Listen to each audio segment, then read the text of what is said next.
Hi all, இன்னைக்கு வந்து எல்லாருக்குமே ரொம்ப பிடிச்ச ப்ரௌனி தான் பண்ண போகிறோம். சாக்லேட்ஸ் எல்லாம் எதுவும் யூஸ் பண்ணாமல் ரொம்ப சிம்பிளாக கொக்கோ பவுடர் வச்சு தான் பண்ண போகிறோம். ஸோ வாங்க எப்படி பண்ணுறதுன்னு பார்க்கலாம். ஸோ இப்போ வந்து பார்த்தீங்கன்னா நான் தேவையான திங்ஸ் எல்லாமே வந்து ஆல்ரெடி மெஷர் பண்ணி எடுத்து வச்சிட்டேன். ஸோ இதோட மெஷர்மெண்ட் எல்லாத்தையுமே நான் வந்து டிஸ்கிரிப்ஷனில் கொடுக்குறேன், செக் பண்ணி பாருங்கள். இப்போ நம்ம வந்து ப்ரௌனி செய்ய ஸ்டார்ட் பண்ணிடலாம். ஃபஸ்ட்டு ஒரு பவுலில் 1/2 கப் மெல்ட் பண்ண பட்டர் எடுத்திருக்கேன். பட்டர் பார்த்திங்கன்னா இன்னுமே சூடாக தான் இருக்குது. இப்போது இதில் வந்து நம்ம பவுடர்ட் சுகர் ஆட் பண்ணணும். பவுடர்ட் சுகருக்கு நான் வந்து 200 கிராம்ஸ் சுகர் எடுத்து மிக்சியில் வந்து பவுடர் பண்ணி எடுத்துக்கிட்டேன். நீங்கள் வந்து கப் மெஷர்மெண்ட்டாக எடுக்கிற மாதிரி இருந்துச்சுன்னா 1 கப் சுகர் எடுத்து அதை வந்து மிக்சியில் போட்டு நீங்கள் பவுடர் பண்ணி எடுத்துக்கோங்க. ஸோ பவுடர்ட் சுகர் வந்து ஒரு 2லேருந்து 3 பேட்சாக சேர்த்து நல்லா மிக்ஸ் பண்ணிக்கோங்க. இது கூடயே ஒரு டீஸ்பூன் வெனிலா எசன்ஸ் சேர்த்து மிக்ஸ் பண்ணிக்கலாம்.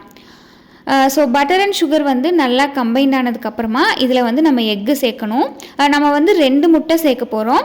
ஒன்றா சேர்த்து தான் நம்ம வந்து மிக்ஸ் பண்ணணும். ஸோ ஃபஸ்ட்டு நான் 1 முட்டை சேர்த்து நல்லா மிக்ஸ் பண்ணதுக்கப்புறமா இன்னொரு முட்டை சேர்த்து நல்லா வந்து மிக்ஸ் பண்ணி எடுத்துக்கிட்டேன். ஸோ இது நல்லா மிக்ஸ் ஆனதுக்கப்புறம் தான் நம்ம இதில் வந்து ட்ரை இன்க்ரீடியன்ட்ஸ் வந்து ஆட் பண்ணிக்க போகிறோம். ட்ரை இன்க்ரீடியன்ட்ஸ் பார்த்திங்கன்னா மைதா, கொக்கோ பவுடர், அப்புறம் பேக்கிங் பவுடர். ஸோ இது மூணையுமே நல்லா சலிச்சிட்டு நம்ம வந்து ஆட் பண்ணிக்கலாம். ப்ரௌனி வந்து உங்களுக்கு ஃபட்ஜியாக வேணும் அப்படின்னு நினச்சிங்கன்னா பேக்கிங் பவுடர் வந்து நீங்கள் ஸ்கிப் பண்ணிக்கலாம். ஸோ இது எல்லாத்தையுமே வந்து நல்லா மிக்ஸ் பண்ணிடுங்க, ரொம்ப ஓவர் மிக்ஸும் பண்ணிட வேண்டாம். ஸோ பேட்டர் ரெடி ஆனதுக்கப்புறமா இதை அப்படியே நம்ம பேக்கிங் டின்னில் மாற்றிக்கலாம். நான் வந்து பேக் பண்ணுறதுக்கு 7 இன்ச் டின் தான் எடுத்திருக்கேன். பார்ச்மெண்ட் பேப்பர் போட்டு லைன் பண்ணி வச்சுருக்கேன். பேட்டர் ஊற்றுனதுக்கப்புறமா ஒரு ஸ்க்யூயர் இல்லைனா டூத்பிக் வச்சு எல்லா சைட்ஸுமே வந்து நல்லா ஸ்ப்ரெட் பண்ணிக்கோங்க.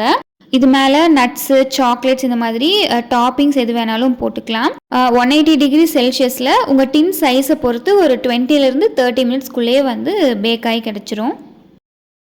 ப்ரௌனி பார்த்திங்கன்னா சூப்பராக ரெடி ஆயிடுச்சு. நான் வந்து கட் பண்ணி காட்டுறேன். இதில் வந்து நான் பேக்கிங் பவுடர் ஆட் பண்ணியிருக்கிறதுனால எனக்கு ப்ரௌனி பார்த்திங்கன்னா ஒரு கேக்கி டெக்ஸ்சரில் தான் கிடச்சிருக்கு. நீங்கள் வந்து பேக்கிங் பவுடர் ஸ்கிப் பண்ணிட்டீங்க அப்படின்னா நல்லா ஃபட்ஜியாகவே வந்து உங்களுக்கு கிடைக்கும். டேஸ்ட்டுமே ரொம்ப சூப்பராக இருக்கும். கண்டிப்பாக ட்ரை பண்ணி பாருங்கள்.